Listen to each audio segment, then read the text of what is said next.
Good evening, everyone, and thanks for tuning in to episode 39 of the Matt and Matt O-Scale Trains podcast. I am one of your hosts, Johnny Nugent, and with me are my friends and co-hosts, Matt Zuzuha and Matt Rochford. How do you guys feel about being in the passenger seat and letting someone else drive?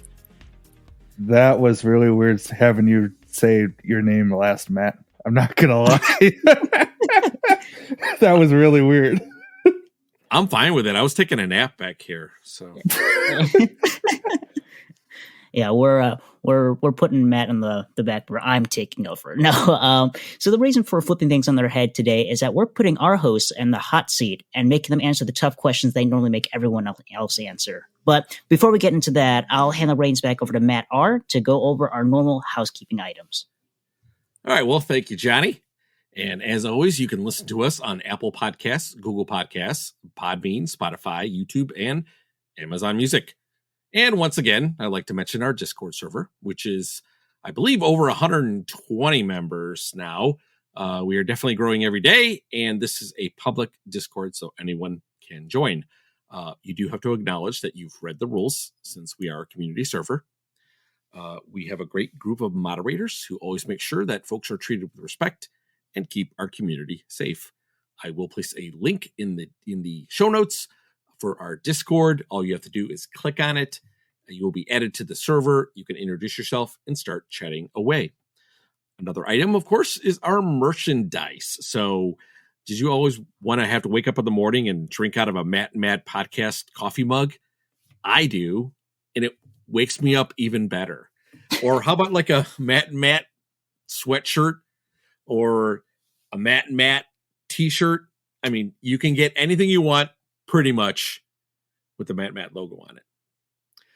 So if you want to head over to the link I will put in the show notes, you can choose from a variety of products with our logo. And if you use our merch code, MAMPOD, you will get 10% off. Before we start, I want to give a shout out to our sponsor, Trains.com. If you are looking for a great deal on used and new model railroading products and want top-notch service, then please head over to Trains.com, where they have over 120,000 products with new ones added every day. You can also sign up for their newsletter to see newly listed and newly discounted products and receive advance notice of upcoming promotions. Now, I've been using Trains.com myself as well as my co-hosts, and we highly recommend them to our listeners. Now, if you're like us and you're always on the lookout for your next engine, join the Trains Rewards program to earn points on every purchase and unlock future discounts. And if you're an avid collector and want first dibs on new items, sign up for the private car membership to get early access to new listings, earn 5 points per dollar spent, and unlock great benefits like no questions asked returns. Now, guys, don't forget that you'll need parts to keep your engines and cars operating smoothly. And to do this, Trains has a collection of 15,000 plus parts available on their website for any item you may need. And also, if you're interested in downsizing your collection or know someone who is unfortunately leaving the hobby, Trains also buys collections. So head over to sellmytrains.com to get a quote. And Trains makes it easy to sell your collection. Now, if you do plan on buying from them, please use our affiliate link, which is www.trains.com/MMOP. You can also use our unique one-time promo code, MMOP, for $10 off a single purchase on the Trains.com website.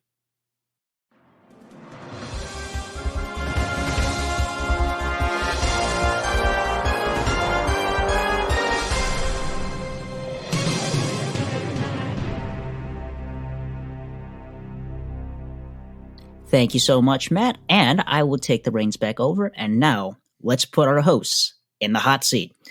Now, we've been doing quite a few interviews for the past couple episodes, and they are so much fun to do. But we've had a lot of folks join us here at the Matt and Matt O-Scale podcast who are new listeners, and they may not know who we are or what we're into or what aspects of the hobby really excite us. So I thought it'd be a great idea for us to ask our co-hosts Matt and Matt about their history in the hobby, what led them to where they got here today, and go over some of our favorite memories that we've experienced these past couple of years. So, without further ado, let's roll to the first question, which is a classic. Matt and Matt, when and who got you started in model railroading? I'll open up to both of you, and feel free to chime in whenever. That had all the little kind of accessories with it, where you could go up to you could pull it up to one siding, and it would have where you load the cows in, and then you go to the next one, and there's whatever barrels or something like that. And that was kind of like my first taste of model railroading, for as much as was exposed to it. And from there, it just kind of grew. I kind of slowly just started building, or I should say purchasing, little engines. My grandmother was a huge component of this. She actually loved model railroading when my dad was my age. So I was around age I think 9 or 10 when this happened. And when he was my age, my grandmother bought him a Lionel set, and which I actually still have today. So he has a Lionel train set from the 50s. As you can see, my grandmother just adored model railroading. She was a big fan of it. And, even today, one of the reasons why I am kind of infatuated with trolleys is because of her. She loved trolleys. She bought me my first little red trolley. I'm trying to remember what the railroad was on it. And I don't remember offhand. I know it was red, so it could be Chicago, could be a number of different railroads, but I just remember that. And again, that's one of the things that I like to purchase because it reminds me of her. And it just kind of went from there. I started buying more HO, and I started adding lights to buildings. I mean, I'm 10, 11 years old, and I'm already exposed to all these little things that you have to do in model railroading. And from there, it kind of just grew. And then when I was in high school, it kind of dissipated, I think, most people do. And then when I was in my early 20s, I kind of bounced back into it again, and ended up buying a couple of the the old rugged train sets. So I had a UP1 freight set, and I had a Santa Fe set as well. And from there, it just it just kind of grew on me, and I've been a fan ever since. And I really enjoy this hobby quite a bit. That's great to hear. And what maybe it was Mr. Rogers' trolley by any chance? Was that red trolley that you grew up with, Matt? Again, I have some photos of it. I will take a look and see if I can see who the name on it, though. But hey, I wouldn't mind if it was Mr. Rogers. I watched Mr. Rogers. Oh yeah, Mr. Rogers was a saint. But that's awesome. Yeah, it's really you can't go wrong with Mr. Rogers. Right. But so Matt, see, how about you? What got you? Who got you into model railroading? So for me, it was mainly my dad, and so my dad, my uncle, and my grandfather. Between the three of them, they had and still do have a big, enormous layout in my grandparents' basement, and that was starting with that. Really, kind of got me going and into the hobby. Before this, my dad had a place, and this is very early on. I'm talking maybe, probably 3. Or I was. He had his little setup in his, one little section of the basement. Then he had a small little table for young myself, and so I had 2 locomotives that I remember very fondly. They were both Union Pacific of all things, which is a drastic change from what I am now. But in any event, it was a Rail King FEF, and then a Rail King RS3. Now that I know, at the time, now they're 5 volts, and this was early 2000s, probably 2000, 2001, something like that. So really, really young. And so then, life things happened. So then I'm where I am now. I got starter sets mainly when I was growing up into the hobby, not so much the buy an engine, buy a car, that sort of thing. So I got a lot of those. I still have parts of a few of them. Most of them I let go of. And it it just kind of kept going from there. I never really got out of it. There have been times where I've been upset with the hobby and not really wanting to do much with it. But aside from that, I've always kind of been into it. Like I said, the big three, my grandfather, uncle, and dad, really, they always kept me going. They always showed me new things, especially my dad and my grandfather. They always show me electrical and carpentry and all the little things to, be able to lay out how it all kind of goes together. So they've been a huge resource. And actually the layout that I have now, aside from the table, I did all the electric work and track work and everything. And so for me, this is probably when I was, 10 or so, something like that. And it just kind of been going on from there. So I really have to thank them for, everything I've learned, because without them, I wouldn't be here. And, in the shape I am with this hobby. And so it's really nice to know that they did a lot for me. It showed me what I know now.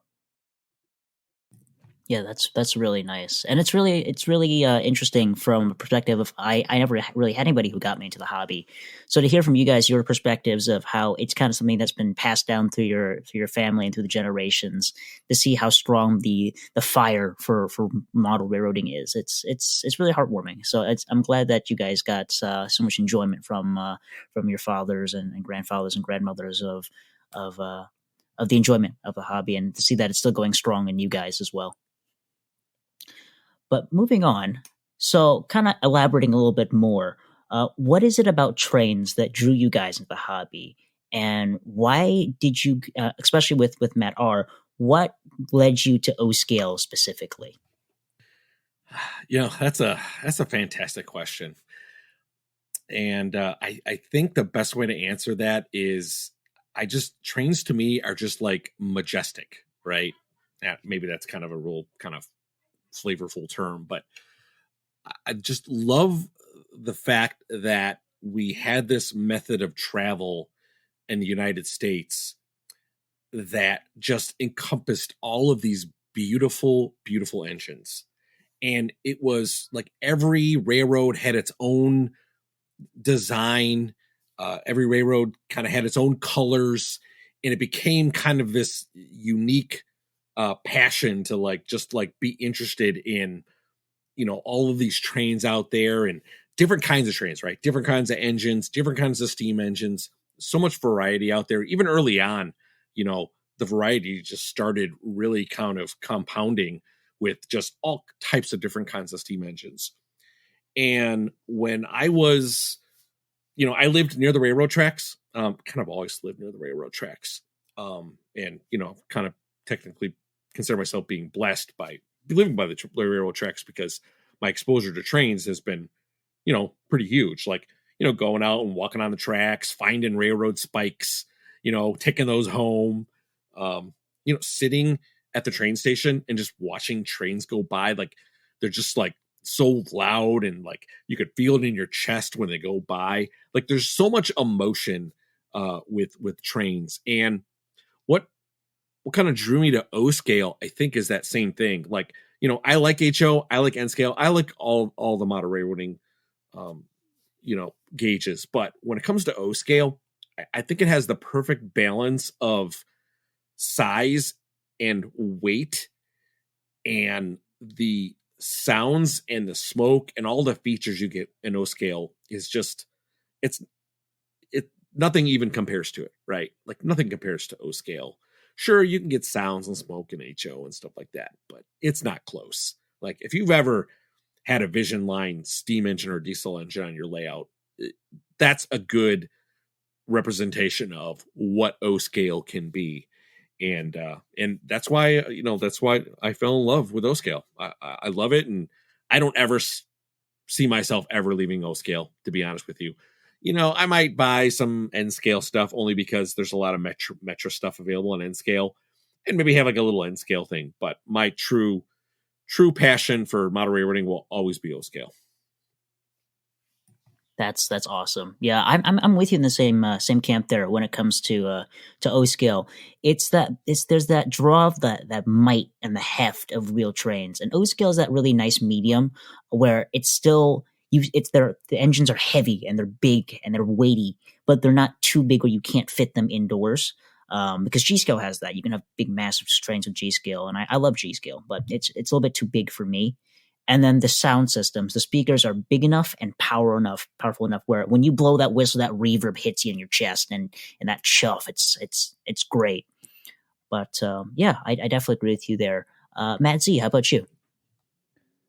So for me, like being an O, I mean, and I'm sure we'll talk about this later, but you know, I've O is all I've ever known.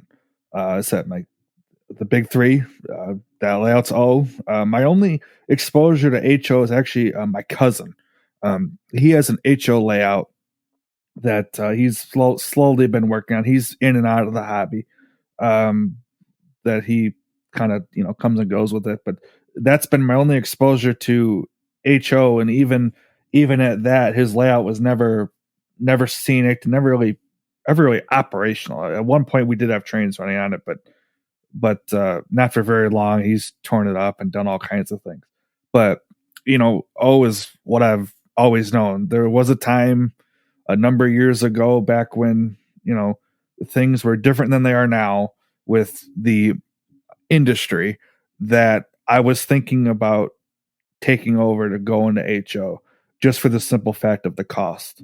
The cost factor was really the main reason why I was thinking about it. I was looking at the brass L1 Yellow Belly Hudson. That was the one that I was really leaning towards, and I'm like, and then I stepped back and thought about, what am I doing?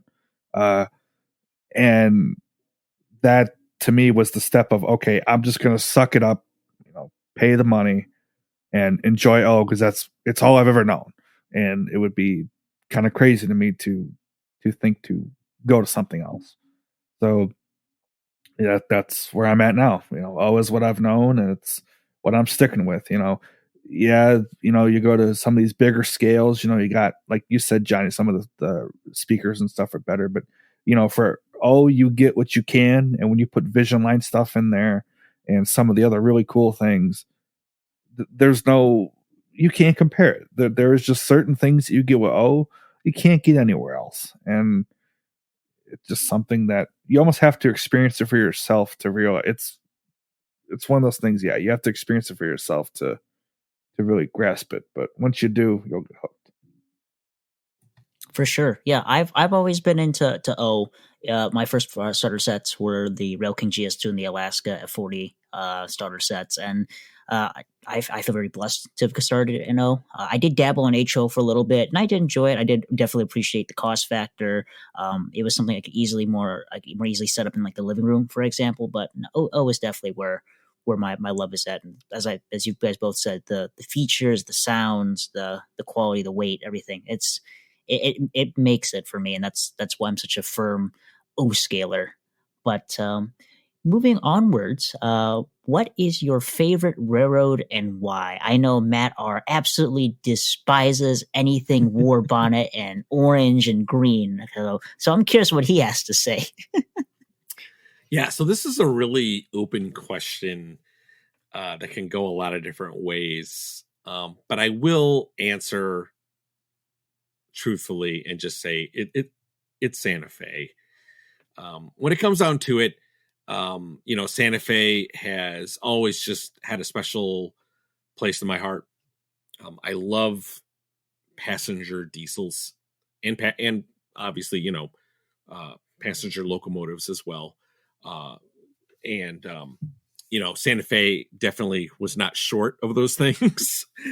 And one of the reasons that drew me to Santa Fe was the fact that almost all of their most famous routes came out of Chicago, right?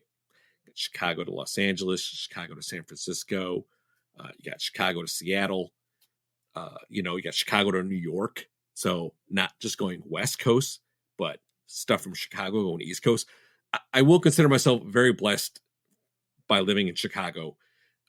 If you're a railroad fan and you get to live in Chicago, I think that's a really huge thing. And this is not any disservice to the other big cities out there, like New York and stuff like that. But, Chicago was just like I got to see stuff going west and east and it's been a wonderful thing, and it's definitely what kind of skewed me towards Santa Fe, and especially Santa Fe transition era stuff. Everyone knows I'm a big fan of Santa Fe F and and E diesels and all those in between, and obviously Santa Fe locomotives too. So it is without a doubt Santa Fe. But I will give an honorable mention to Union Pacific and obviously Chicago Northwestern, Chicago Great Western, and of course, I can't end this without saying Metra. So I wouldn't let you live it down if you didn't say Metro there, Matt. I remember the first time I went over to your house to run trains. And you had mentioned like, oh yeah, I'm a Santa Fe guy. And I didn't quite fully grasp how serious you were, because the moment you step in Matt's layout room, you walk there, he's got his shelves. I kid you not, guys. He has a war bonnet shelf where it's just nothing but Santa Fe war bonnet, red E units and F units. It's insane. This man is seriously passionate about his war bonnets. But moving on. So Matt Z, what is your favorite railroad and why? This one's going to be a little all over the board. And it's going to be conflicting railroads if this makes any sense. So it's between the New York Central and Pennsy, and yes, Penn Central does factor in here as well. For me, I've always just been drawn to those two railroads. I mean, like Matt said, the classic passenger trains has really been always kind of a thing that's always kind of stuck with me. The Century, the Empire State, on the Pennsy side, the Broadway, the Congressional, stuff like that. They've always kind of just been there. And even from a young age, I know we'll talk about this later, but, you look at some of the old tapes and stuff, that's what they showed. They showed a lot of that stuff. And that's always just kind of been sitting with me. All the East Coast stuff. I do like my West Coast stuff. There's I had certain Southern Pacific heritage unit, which is no longer with me. Thank you, Matt. But you're welcome. Oh, and Ratchford, you got your CNW. But I do like that stuff. Don't get me wrong. There is in the plan, my dream plan, to have a bunch of passenger trains. West Coast stuff is included in there, but as a general rule, it's mainly East Coast, just because that's what I like. Yeah, no, I definitely agree with you there, dude. The more I've gotten to know you and a lot of our friends here in the train community, I've definitely learned to get an appreciation for the East Coast stuff. I've had the luxury of having some people bring over their trains, and I will say Pennsy stuff. Some Pennsy stuff I say looks pretty nice. Maybe I'll get a GG1 someday. Maybe not in Pennsy colors, maybe American Railroad's colors. But it's it really opens your eyes up to see what's really out there and what's available. The more you talk to folks, so that's awesome. But moving on though, what inspired you guys to create content for your YouTube channels, and by extension, what led you guys to want to start the podcast here? So for me, like everyone else, probably, when I started getting into seriously getting into O scale, of course, I clicked on to Eric Siegel's YouTube channel. And, I definitely, learned a lot. So big kudos to Eric, obviously, and his channel for, number one, getting out there early. And number two, like really producing like very, very premium and just kind of, just great content. He explained everything well. And by watching him, I just started just kind of getting the itch to be like, you know what, I can do that too. And I considered it to be very fun to make videos. I never considered it to be a job or anything like that. But what was cool is that gave you a chance to show folks what you have, right? It's kind of a way of just kind of like being social or interacting with people on the internet, especially like, other O scale fans. And I was able to take what I have, because at the time there was no Discord, there was the OGR forum, which you could, post photos and stuff in, but you're not going to get the feedback that you would, by posting a video. And I really enjoyed posting videos and having people give me, ask me questions about what I was posting. Especially like, when I post Santa Fe stuff, I get a lot of big Santa Fe fans. Hey, that's cool. I have this model just like yours. And that's what really kind of inspired me to start it, inspired me to like start doing it. And then I think why I'm still in it is just, I like making content for folks. I like doing reviews on specific engines. I consider it to be, I consider it a kind of fun in a way, if that, that makes sense, to just kind of, show you like, hey, I got this model. Here's what the model does. I want to inform people. Right. And I think that's what makes it fun. Now, the second part of your question is what inspired us to make a podcast? Well, the straight answer is that particular segment was missing from the O scale industry. And when I say missing, there was a gentleman, Derek, who had the Notch 6 podcast, and his podcast was awesome. I loved it. I love listening to it. I listened to all the episodes. And then, of course, one day he, decided to move out of, the podcasting segment and move into other things, which is perfectly fine. Excuse me. And because that kind of social media platform was missing, I decided that, like, why don't I fill this? But I don't want to do it by myself. And at the time, I was, one of the people that I subscribed to and interacted with was, of course, Matt Z. Our love for, the S word, subways, Subways, kind of allowed us to connect, right? And because we were to connect on that level, I reached out to him one day, and I said, "Hey, Matt, do you think you'd be interested in just doing a podcast? Like, we were both fans of Derek. We both understood what podcasts are, and I'm like, let's do a podcast. Let's just do it and see what happens." And of course, that was almost 2 years ago, and here we are today, and very, very happy with the path that we took, where we are today. We've had so many awesome guests. We've added another host, Johnny, who you've been fantastic, and I see just very good things for this podcast in the future. Yeah, no, I completely agree. That Johnny guy, he really sucks. But no, but yeah, it definitely comes from a place of wanting to share in this hobby. That you can collect all this great stuff, but there's always that itch to kind of show it off. And if you don't really have that outlet, it'd be a little crazy, because you can go to your friends who aren't in the hobby, like, I got this Milwaukee Road S3, and they're like, what the heck's an S3? So being able to share that online and get even on just YouTube videos, getting comments of people being like, that's a cool engine, that's great. And the podcast has definitely been a great asset and resource for folks who want some easy listening about O scale model trains. But Matt Z, how about you? What inspired you to create your create content for a YouTube channel, and how did you get involved in the podcast? So for the YouTube side, I honestly just kind of winged it. I like Matt, I watched Eric, I watched Nick PGH, Train Fanatic, early days of both of them, and then JD Stux came along, and then RJ, early days of RJ and stuff like that. It's just kind of like, what, I want to do that.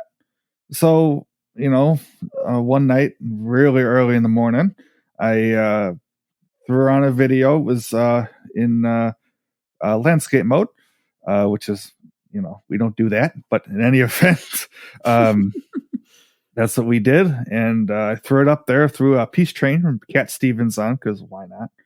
And threw that up and just saw what it did. And, it's the early days, of course, were slow, but once you kind of got going with it and kind of showing off, the certain pieces, like the early stuff was all, like I said, my my folks' stuff, not my own. And slowly I started throwing up my own layout on there and kind of showing the pair together, kind of showing, what those guys were doing and then what I was doing. And, for a time, I did both, and I've kind of weaned away a little bit from the KTMR, as we call it. But, just because we're going through some stuff with that, and eventually I'll get back to that when time really allows it, because, life gets in the way is all I'm going to say on that. But it just kind of came as like, I want to give this a try and just kind of see how it goes. And, it's for the most part, it's successful enough to the point where I'm happy with it. I'm not one of those guys who needs to be showy and flashy and all of that. I would just, much rather, record a video, show kind of what's going on, show my new toys that I got in, and talk about them. That's really what I get out of this, is the talking factor. And I know I talked about this before, so I'm not going to beat a dead horse on the community aspect. And it just that's what I do it for. It's just because I like showing off the stuff I have. And every collection is different, and I feel like that's the best part about YouTube, is that no two collections are the same. I mean, yes, we may own the same pieces that somebody else does, but such is life. But when you can say that, hey, I know this person and talk to them or whatever, it's just really cool to know that. For the podcasting side, I love Not Six. I still listen to him. I go back to his back catalog and listen to his previous episodes he did. And every time I listen to him, I always, hear something I didn't hear at the time before. And I'm like, this is really cool. And then, like I said, then he kind of stepped away, and nothing wrong with that. It happens. And then all of a sudden, out of the blue, I get a message from Matt on my Facebook page, on my train Facebook page. And he goes, what do you think about starting a podcast? I'm like, well, I like that idea. So, he says, okay, why don't we call? So he gave me a call, and we talked about it, kind of what we were thinking of doing and all that sort of thing. And then, kind of one thing led to another. We did, episodes and kind of just, put our 2 cents into it, if you want to be like that. And that just kind of went from there. And then, we started thinking, what do we want to do? So did obviously the catalogs and kind of like current news. So the first couple were the Lionel catalog and the MTH closing their doors. Big, two hot topics at the time, 2 years ago, if you can believe that. So we did that, and then we started doing interviews. And once we kind of got the interview ball rolling, it was, let's go. So we had a bunch of interviews. We've done DJ, Sterling, Eric, Derek, yourself, Johnny, us now, which is really cool. And it just being able to have all these people that, you want to talk to them. Well, here you go. And that was just kind of the whole story with that. So, and I got to tell you, doing this is a lot of fun. I've met so many cool people that I never would have known outside of this. Like, Matt, when I first saw him, he was, doing short little things, and now he's doing nice long videos with, real good reviews and all of that, and showing stuff that a lot of people just don't see. I mean, I guess like he said, for him, it's Santa Fe and kind of like the West Coast stuff. And it was cool to see those items that, I've seen in videos or catalogs. All of a sudden, here they are on somebody's channel with a nice video on them, showing what they do, showing the sound, showing this, showing that. I love it. It's fantastic. Yeah, no, it's been great in terms of seeing how far you guys have come as a podcast, and definitely getting the podcast has been life changing for me. I remember seeing you guys for the first time pop up in community and Sterling's community tab, and um, hearing the episode and just being hooked. I had heard podcasts for other things like video games, but having one for model trains, getting to know the people in the video. It's not just like bam, bam, bam. Here's this train. Look at this train. Here's it's running. It's getting to hear a bunch of train guys talk trains, and that's something that really drew me to the podcast medium, which is I think really important that you guys picked up on and continued on carrying the torch for Derek there. But yeah, really great stuff, guys. And I'm gonna expand on what Matt Z said here with this next question. Now, you've both grown so much in this hobby in the past 2 years. And as in, you got to meet so many great folks. You got to go to great hangouts, have some of us have had run sessions, or just being able to talk trains with people every night. What are your favorite memories from the past 2 years? And what things are you really thankful for having now that you've met everybody? Wow, that's a heavy question. I asked the hard questions here, Matt. Is this 60 minutes or something? What the heck? No, it's 61 minutes. That's right. As long as 61 minutes. Yeah, as long as it's not Dateline, we're okay. So, Johnny was a normal boy, or was he? He discovered 3-rail model trains. So I would say these last 2 years have definitely been one of the most important times for me in model railroading, just because, and I think other people can relate. When I was first started out, my only socialization when it came to O-scale model railroading was, well, my train store, right? And I'm talking about like physical socialization, right? Not like going on the forums or something like that. And the fact that I was able to meet so many new friends, like not just like, a person here and there, but people locally, obviously like you, Johnny, and Jason, and and Sean, and a lot of our other, and Tim. I don't want if I don't say Tim, he's going to get mad. So Tim will come at you with a pitchfork. You will. You get the dirtiest scowls from his when you visit him at work. That's correct. We love Tim. Yeah, we like Tim at Berwyn too, and we like Tim at Tony's too. So yes, like all America's the Tims. Best. Mm-hmm. All the Tims are great. But anyway, so just it's been fantastic. Like I have grown so much. I've been able to share my love for trains with people. I've been able to have people come into my house and like run trains on my layout, which honestly I never thought that I would be able to do. I thought I was going to be like, well, I guess I'll run trains by myself, or maybe the occasional family member will come down every now and then and watch trains. But no, this has been just an awesome experience.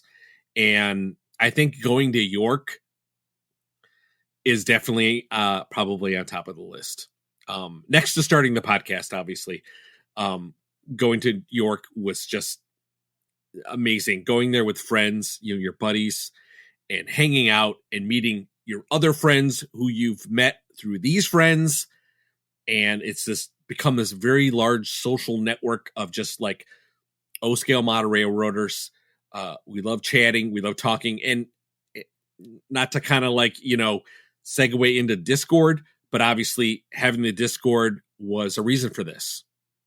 And that's why we started a Discord server, is so other people can meet people in the O-scale industry. And then eventually, if you live near this person, you meet up and you start having fun. Because, sometimes there's not a lot of people in your community, especially in your local community.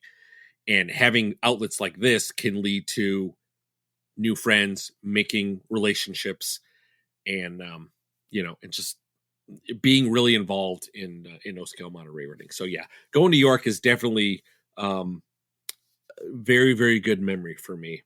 And I'll always remember it. And I'm looking forward to going to York this fall, 2022 as well. Yeah, I definitely agree with you there, Matt. The ability to meet everybody was awesome. It was really surreal, and even just the local aspect of being able to run trains with other folks, it really opens up the hobby to a completely different scope here. I was with, like you, I was by myself running trains, and I'd run trains for maybe like 10, 20 minutes, once in a while, but it didn't really go more than that. And now, we're at a point where I think you and I are constantly trying to move our schedules around, because it's almost like every other week we have somebody want to have a run session or go to a hobby shop or what have you. But and York was also a big highlight for me as well. Just getting to not only getting to befriend all these YouTubers that I really admire, and now that I can call friends, but being able to hang out with them and meet them in person and joke around was really great. So, and even outside the physical hangout aspect, just being able to do calls every night and talk trains, and it's just great. I love it. But how about you, Matzy? What aspects of the past 2 years have been your favorite memories in model railroading? I mean, where do I begin? I mean, and I'm being serious in every stretch of the word. I mean, there's just been so much that has gone on in these past 2 years that it means so much to me to know that, you have your physical people. Like I have my folks down an hour from me, and I love that. That is fantastic. Don't get me wrong. Without a doubt, I love that. But to know that, you can go online and have 100 people on the Matt server, for example, and talk trains, have a good time. Everybody knows the general gist of what you're talking about. And to know that, like I said, there are people that are in this just like you are, whether it's online or in person, whatever it may be. Uh, it's huge, and I almost can't put into words, to be honest with you. It means a ton to have this, and like with this podcast, I it's just surreal. It really is. That's the easiest way I can put it. It just there's a lot that is to be thankful for. The friend aspect, I've known before we started this, we had the live stream with Sid, and it was you, me, and Sid Johnny. That one was like opened my eyes to know that, I've talked to Sid for a while, and to have you on there and get to know you really quickly. I mean, that stream was what, hour or whatever. It was like boom, instant friends because of this hobby, and that's what it's about. It's about a way to have people that may be across the country or halfway across the country, whatever it is. You all have that common thread of trains. You talk trains. You talk, oh, I like this, or this could be improved, or whatever it is. You just have a ball. I mean, like some of these calls we have are 6 hours plus long. We just have a fun time, and that's what it's about. At the end of the day, it's about fun, and you're having fun in some way or another, and that's it. It means a lot. Like I said, more than any word could ever say. I totally agree with you there, dude.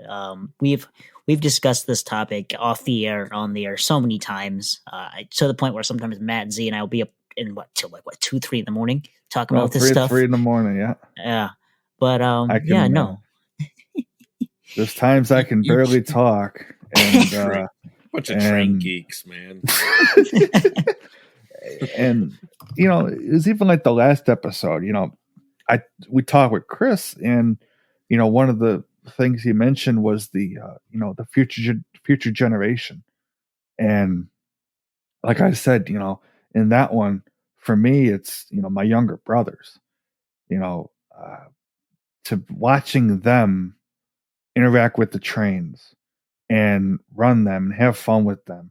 I see myself when I was that age, and to me, that is just huge to know that you're not alone. There's going to be people that are going to carry this on and have a good time with it and know it just like you do.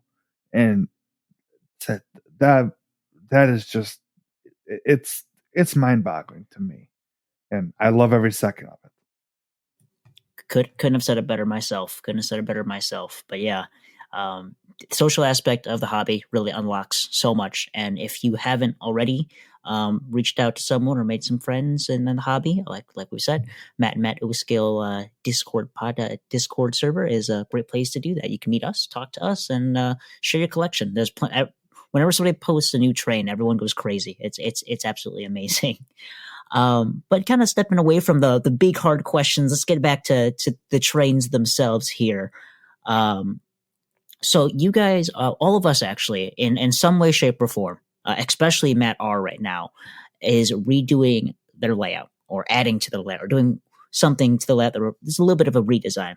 And what's something you wish you would have known the first time around when you had built your layout? And now that you're redoing it, what's something that you plan to do differently? So speaking from experience, like you said, two things. Number one is install the largest radius curves that you can get away with. And if it involves you maybe just doing some modular work with your workbench stuff, like maybe just adding on a couple extra boards to make it, the width a little bit larger, it is 100% worth it. My old layout was 036 and 048 for my loops, and now I have two 060 loops on the outside and a whole large area on the inside with a small little switching area. Then I can have trains go through the downtown area that I have, and I'll tell you, it's made a huge difference in all the trains that I can run now. That I was always a little bit of a daredevil. Like I always try to get away with running things that I probably shouldn't be running, and I think I've been kind of lucky doing that. But now I can pretty much run almost everything. When I say almost everything, I mean really like almost everything out there. So I'm really, really happy about that. And I can run, and I have two 060 loops. So now I can run. Now I'm not just positioned to only run the biggest thing on the outside. I can run two big trains on both loops, and it ended up being just an awesome upgrade. And kudos to my friend Johnny, who also has two 060 loops, and his layout inspired me. Because we both kind of had the same around. Our board size was kind of the same, and the area that our train layout was set up in is kind of close. And I'm like, okay, I think I could do this. And it ended up working out. So that's one thing. So,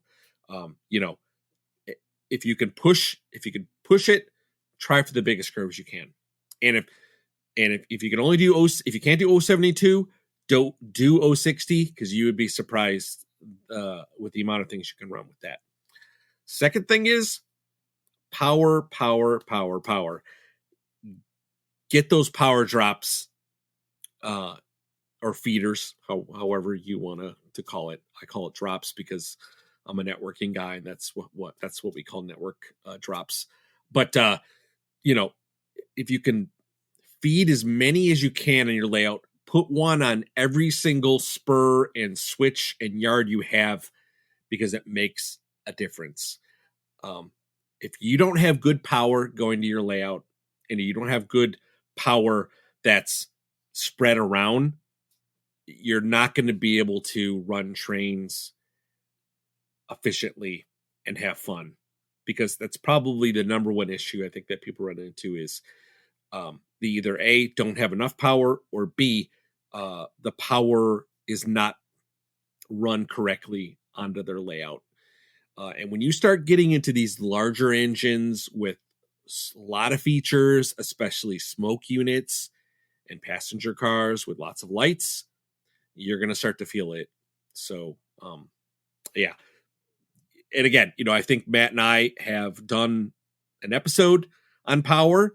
And I don't believe we've done one though on like layout size yet. So that may be something in the future.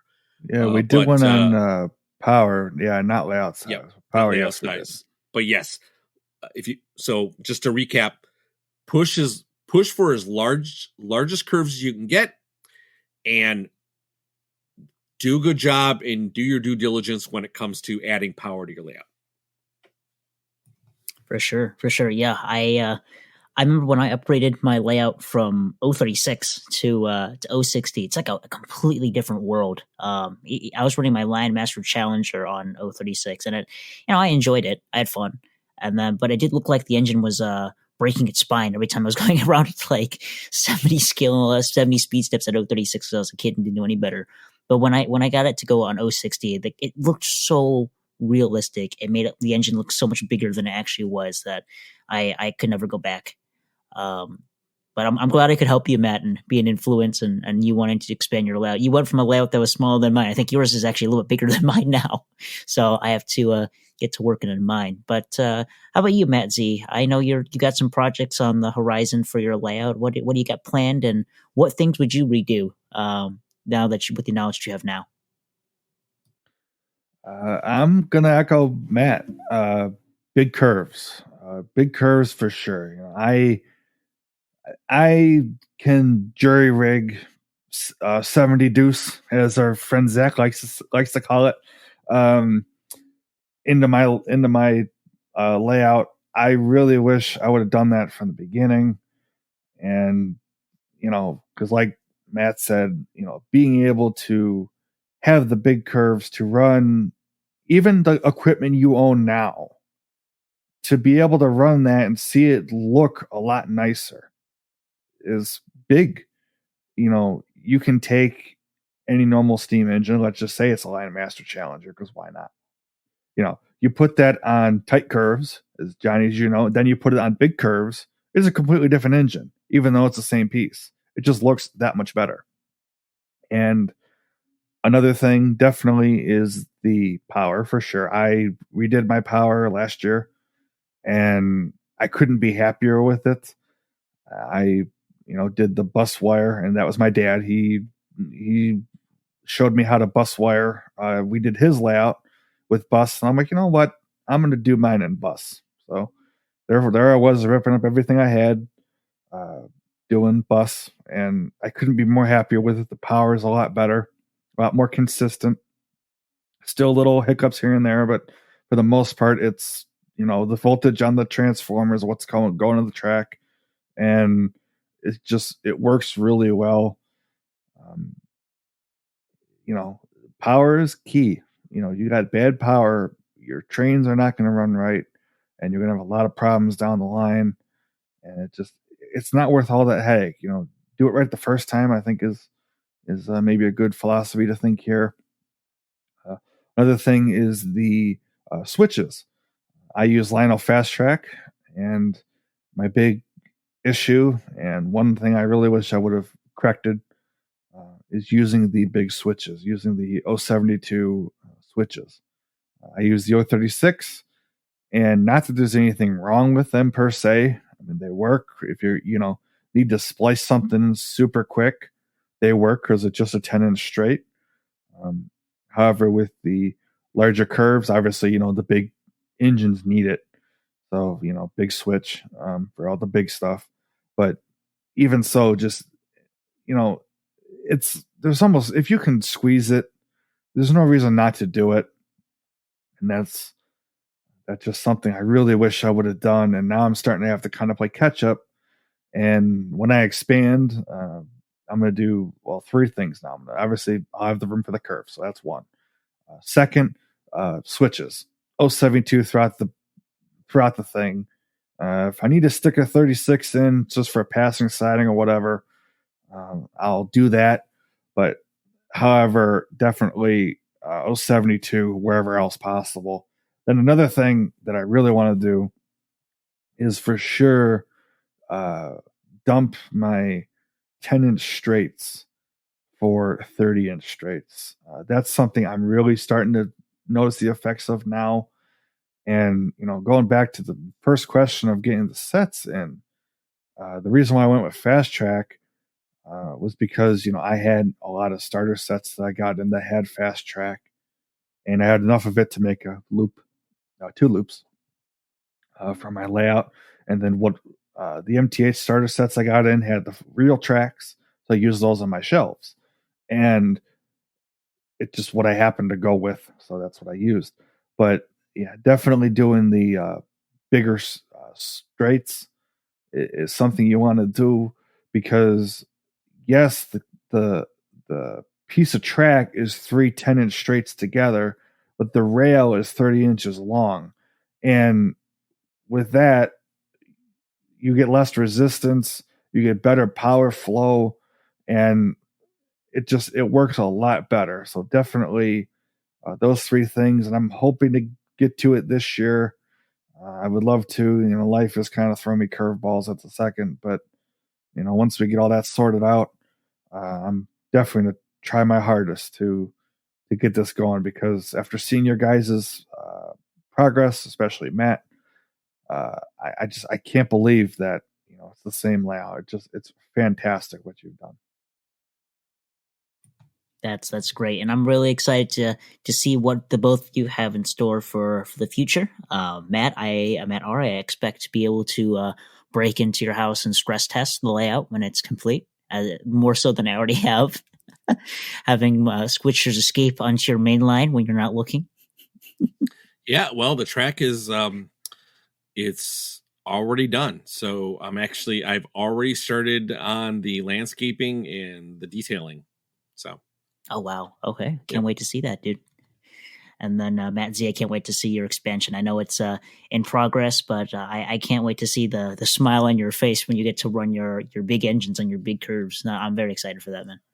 Oh yeah, and it was funny. So I got in the S3, and I thought for sure that was going to be my kick in the rear, as our friend Bernsey likes to say, to get me going to get the big curves. Well, by some small chance, it does work on my layout. It is tighter as all get out, but it does work. So I can run it and enjoy it, which is great. But I really do want to get that done, because, in my dream collection is big stuff, articulated steam, Pensy, like I was talking about earlier, Centipede, T1, S1, all that, all the good stuff. I want it. I need the big curves for it. So it's like, I need to get on that. So hopefully soon. I hope to see a Q2 on your layout at some point then. Oh yeah, for sure. Anything. You name it, it'll be there. Gotcha. Alrighty, so I'm gonna start winding this down with a classic question that Matt asks, and it might cover some stuff we've already seen. We were touched about earlier in the podcast, but gents, what is your personal take on the O-scale model railroading industry for the next 10 years? So I feel really good about the direction that we're headed. I think in the last, I would say 3-4 years, we've definitely had a really big surge in people getting into the hobby. Now, obviously, when COVID hit, people got kind of stuck in their house, and all sorts of indoor hobbies kind of skyrocketed.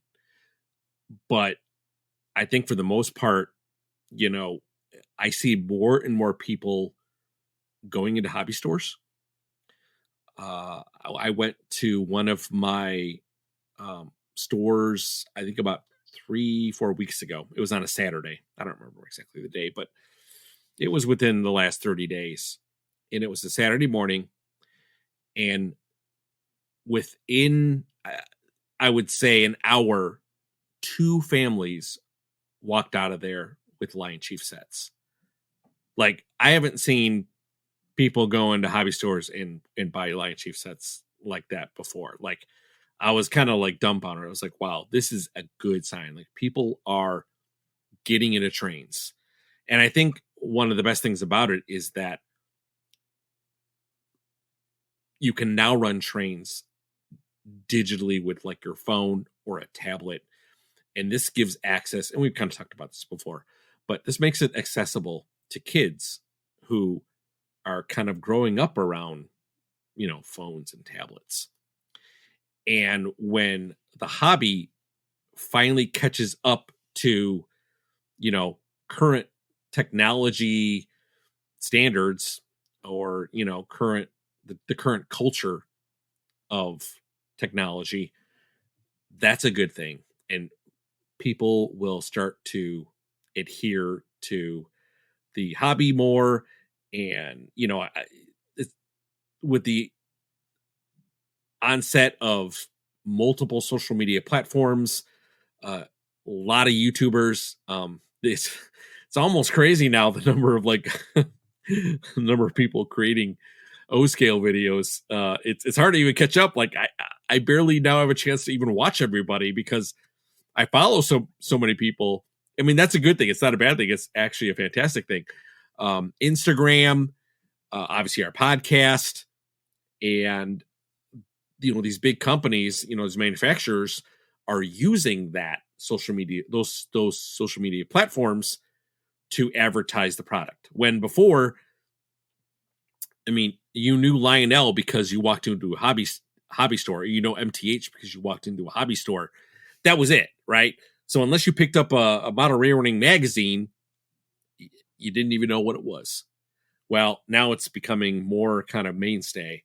And I think that as long as Lionel and Atlas and, MTH, whatever MTH is going to evolve into, as long as they keep doing what they're doing, revolutionizing the industry with new products, new hardware,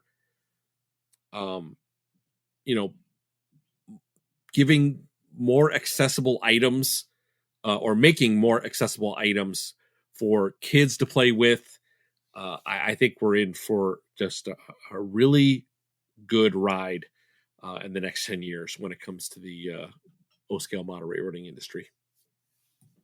For sure. The hobby is stronger than it's ever been before. And we are definitely, as I've said many times on this podcast, going through a renaissance for O-scale. And I'm very excited. Matt Z, how about you? What do you think we have in store for the next 10 years? I'm going to echo the comments of Matt.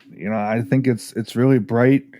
There's been some hardships, with MTH and kind of their uncertainty is the best way to put it. But, it's nice to see that, there's still companies that are going strong. Atlas is coming back, got Lionel strong as ever. And it's great to know that, like I talked about earlier, that, there's folks that are getting into this, maybe from YouTube, maybe from podcasts, whatever it is, that, are seeing this and really seeing the enjoyment out of it and getting to know that, this is a fun place to be. It ain't going anywhere. It's not dying or anything like that. And to know, like I said, that there are folks that are into that and that can show new people, you see a train on the side of the road, whatever. Well, you know what? Let's take that train on the side of the road, scale it down a bit, throw it in your basement or wherever you set up your trains, with some nice scenery and be like, you know what? I can go outside or go downstairs or wherever and see the same train. It's, it's something that's an ever evolving process, but I really think it's going to be bright and there's no stopping it yet. For sure. We've only started to we're the only tip of the iceberg here. We've got so much more to explore and so much that folks want to share. So I think the future for the hobby is very bright, and I can't wait to see what we have in store. But with that in mind, that is the end of my questions here tonight. You guys have been great. It's been a real honor being able to be on the flip side and interview you guys, especially being a fan of the podcast now turned co-host. So you guys have been great, and thank you for giving me this opportunity to do that tonight. Well, thank you, Johnny. You've been Thank awesome interviewer. Why, thank you. Thanks for putting us on the spot. Yeah, I make sure I good. put you guys in the hot seat tonight. But do you guys have anything you want to add in? Any last minute question, comments, concerns? Yeah, no questions about our collection. No questions about Proto One or Subways or nothing like that. What's Proto One? What's that? Proto? I don't know. What is Proto One? You gotta explain to me what Proto One is. I have no idea. They're trains with really bad coughs. I think we can create an entire episode out of Proto One. In fact, we should. Honestly, we should. We'll have to look into that. Yeah. But real quick, I did want to touch on those things. Okay. So real quick for Proto One, I think for me, being born in '99, that it's what I remember. Talked about earlier was watching these old clips, watching I Love Toy Trains is the biggest one. Watching that, and like I said, with my folks, my uncle, he bought a ton of Proto One. A lot of the stuff they made, not all of it, but most of it, the good stuff. Yeah, a lot of it. Always loved it, still love it. And as he's been upgrading these engines to command, it's like you lose all the nostalgia, you lose the sounds, you lose all that. So that's why I've been slowly buying them again, just because I love them so much. And we'll definitely have to for sure do one on 90s stuff in particular, and especially Proto One, because that really paved the way for what we know now is Proto 2 and 3 and Legacy and all that sort of thing. And then I also did want to touch on Subways. I have to. It's the law around here. Okay, so for me with the Subways, there's really two big names that I've always watched. One of them is Brighton Zach, and he's a New York guy. He's got mainly Subways. He's also got some, New York inspired stuff and other railroads around New York and some, West Coast modern freight. And I remember watching him around the same time I was watching Eric and Jason and Nick. And always remember watching it. The one I remember watching very, very fondly was the MTH R32D train. And that's going to segue into my next person, which is DJ's O-Gauge trains. I've talked about him many a time before. That man is a wealth of information. Not only subways in New York, but also passenger trains, and that's kind of also where I get the love for the classic passenger trains. Is him, he sold me the first set I got from him was that R32D train, so it's like it's kind of come full circle now. So I watched it on YouTube, and now I own it, and I own it from a friend, and I couldn't be more happier with that. And really, the subways, like we said earlier, is kind of what got myself and Matt together to form a podcast. In addition to the other things we mentioned, was first things like, oh hey, you like subways, I like subways, so let's do something. So here we are. But no, I just wanted to add those things in there just because I felt they were very good topics to add. So we'll definitely have to do something, like I said, on Proto One though. Yeah, for sure. I mean, it wouldn't be Matt Z without Subways and Proto One, now would it? That's true. Yeah, there you go. You got to put it somewhere in here. You're just like hey, I'm walking here. You're a Subway and a Proto One geek. And you even said DJ. It's a big throwback to the original episodes. And I got that one thing from that. What's that? That K4. Yeah. Here you go. How about you, Matt? Already got anything else you want to toss in there as well? I just have to say that this has just been a wonderful time, I would say, in my life when it comes to modern railroading and meeting new friends and taking on going down new roads when it comes to the O-scale model railroading. I didn't like if you told me like 3 years ago that I would have a moderately successful YouTube channel, a podcast for O-scale, and have like 20 plus new friends in O-scale model railroading, I'd probably say you're crazy. But here I am. And it's a wonderful thing. And I like sharing this hobby with my friends. And I'm glad you two are here on board doing this podcast with me, because I don't think I could think of any two other people that I'd love to do this with. So I thank you to both of you for being here and committing yourself to the podcast. And here's to another 1,000 episodes. I'm aiming high. hey, nothing wrong with that. Nothing wrong with that. But anytime. Oh, thanks, man. I really appreciate it. We talked about this the other day, but I couldn't ask for a better group of folks to do this with than you guys. This is seriously, this is just, like I said, it's beyond words. This is just so much fun. I really appreciate it, guys. Yep. Same here. All right. Well, that's the end of me taking the reins of the podcast, and I will hand them back over to Matt R. to do the last final items here. Actually, I think you should just take us out. Take us out. Oh, I think so. Yeah. Yeah. Oh, that's it. That's enough. All right, that's enough. All right, we're all going home. All right, goodbye. Okay. Well, let's start off with here. Matt R., where can folks find you? Well, you can find me on YouTube at West Chicago Model Railroad. I'm on Facebook under the same name, and you can find me on Instagram as WCMRR.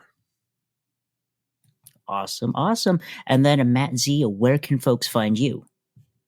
You can find me on YouTube under Matt-Trainlover9943.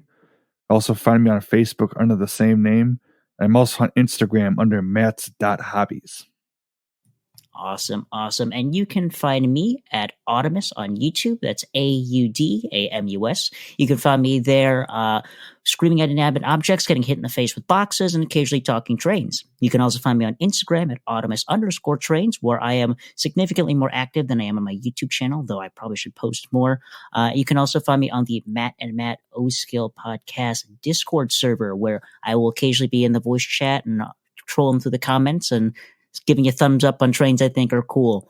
But with that, thank you once again, Matt and Matt, for letting me take control of the podcast. I refuse to give it back to you guys. This is mine now, and I'm running away with it. So with that said, take care, everyone. Have a good night. All right, take care, everybody.